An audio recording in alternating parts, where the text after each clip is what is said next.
The town musicians of Bremen.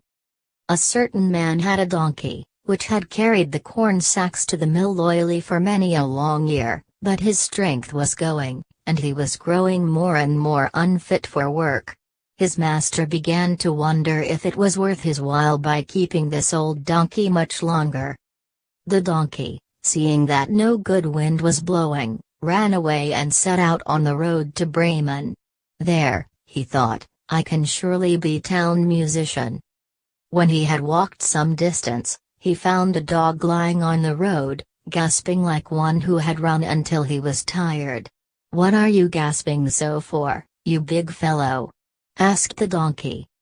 "Ah," replied the dog, "as I am old, and grow weaker daily, I can no longer hunt.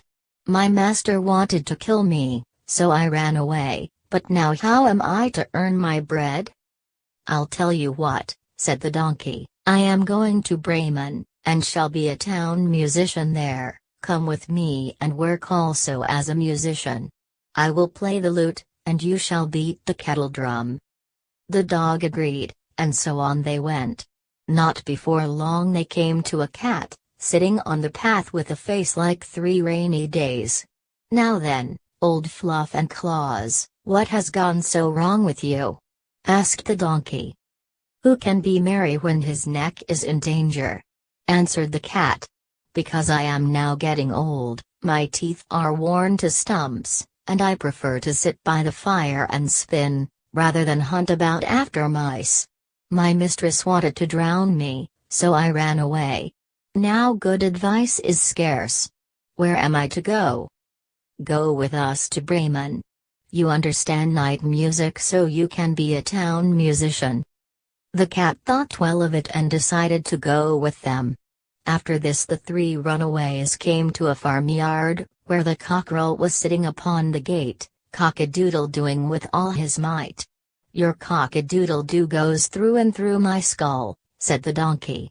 "What is the matter?"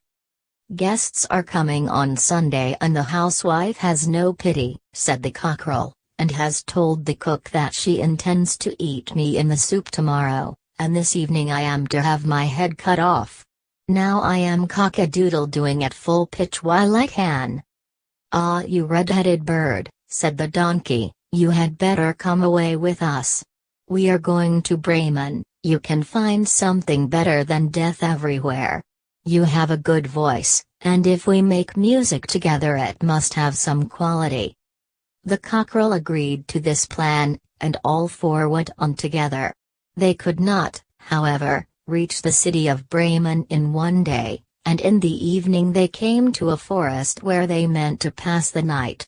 The donkey and the dog laid themselves down under a large tree, the cat and cockerel settled themselves in the branches, but the cockerel flew right to the top, where he was most safe.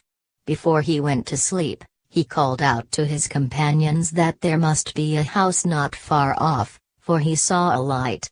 The donkey said, "If so, we had better get up and go on, for the shelter here is bad." The dog thought that a few bones with some meat on would do him good too. So they moved further on, and soon saw the light shine brighter and grow larger, until they came to a well-lit robber's house. The donkey, as the biggest, went to the window and looked in. "What do you see, my gray horse?" asked the cockerel. "What do I see?" answered the donkey. "A table covered with good things to eat and drink, and robbers sitting at it enjoying themselves." "That would be just the sort of thing for us," said the cockerel. "Yes, yes. Ah, how I wish we were there," said the donkey. Then the animals put their heads together and schemed how to best win an invitation to come inside and join the robbers at the table. "Come, come my friends," said the donkey. "We are musicians, so let us sing for our supper." They began to perform their music together. The donkey brayed, the dog barked, the cat mewed, and the cockerel cock-a-doodle-doed. Then they burst through the window into the room, so that the glass clattered. At this horrible din, the robbers sprang up, thinking no otherwise than a ghost had come in, and they fled in a great fright out into the forest. The four companions now sat down at the table, well content with what was left, and ate as if they were going to fast for a month. As soon as the four musicians had done, they put out the light, and each found a sleeping place according to his nature and to what suited him.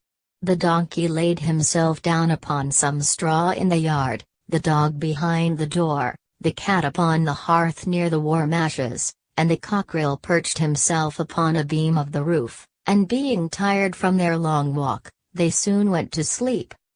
When it was past midnight, the robbers saw from afar that the light was no longer burning in their house.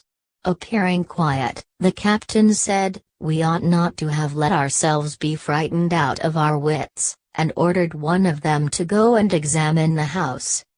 The messenger, finding all was still, went into the kitchen to light a candle, and taking the glistening fiery eyes of the cat for burning coals, he held the candle to them to light it. The cat did not understand what he meant to do, however, and flew in his face, spitting and scratching. He was dreadfully frightened, and ran to the back door, but the dog, who lay there, sprang up and bit his leg.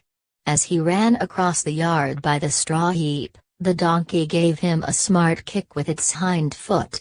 The cockerel too, who had been awakened by the noise, had become lively, and cried down from the beam, "Cock-a-doodle-doo."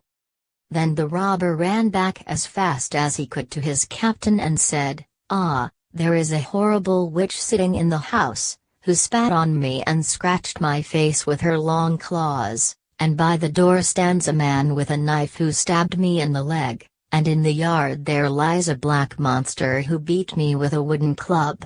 Above, upon the roof, sits the judge, who called out, 'Bring the rogue here to me.' So I got away as well as I could." After this the robbers did not trust themselves in the house again, but it suited the four musicians of Bremen so well that they did not care to leave it anymore.